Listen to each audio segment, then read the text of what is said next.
Absolutely. I am just about to go back to school after my first summer break of grad school, so I've been thinking about this a lot. I think my first tip is figure out if you are someone who prefers asynchronous classes or synchronous, scheduled. Is that what they're called? Not sure what academia refers to as the opposite of asynchronous classes, but I personally prefer asynchronous classes because then I can fast forward and I can read the transcript because they're all on Zoom as I'm watching it. It's really, really, really helpful for me to have subtitles or just be able to like read what was being said. So I prefer to watch asynchronous. Also, I can like trick myself into thinking that I'm saving time because if it's an hour lecture and I watch it on double speed, then I get it done in 30 minutes. If you are someone who cannot do that, totally fine. Brains learn differently. If you prefer to attend live, then I would recommend tricking yourself into thinking that it is like a work meeting or it is an appointment. After years of conditioning, you probably don't feel bad about skipping class. It's not a big deal, but if you think of it as missing an appointment, missing a meeting, I have an hour-long meeting that I have to be at, I'm attending a seminar, something like that, just get your brain thinking about it differently so that you actually attend. Also set yourself lots of calendar reminders. I find that really helpful just for everything in my life.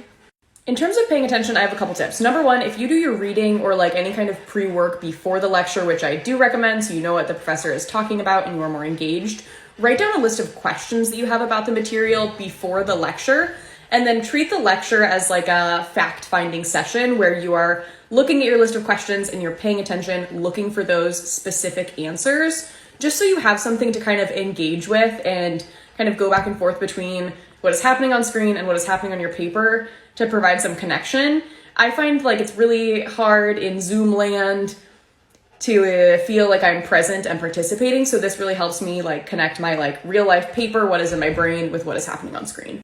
My professors also often send out the slide deck before the lecture. And if they do that, I take it, it's usually in like a PDF format, and then I take notes directly on it. And I found this immensely helpful with exams and everything because oftentimes they draw from the lecture. If you don't pay attention to the lecture, you'll miss a lot of those questions. So taking notes directly on the lecture slides to study later has been really helpful for me.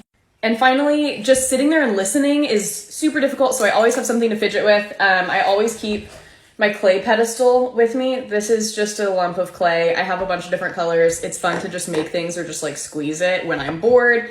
I also always have my crochet or some knitting next to me. That feels like really productive and it helps me pay attention because I'm doing something with my hands. I also have this fidget ring that I love. I stole it from my mom and bought a replacement on Etsy, but I'm constantly like, you probably see me doing this all the time. I'm like, ugh. Another thing, maybe this one is weird. I just keep like little pieces of string and just like go like this, and that somehow really helps me focus. I hope any of that is somewhat helpful.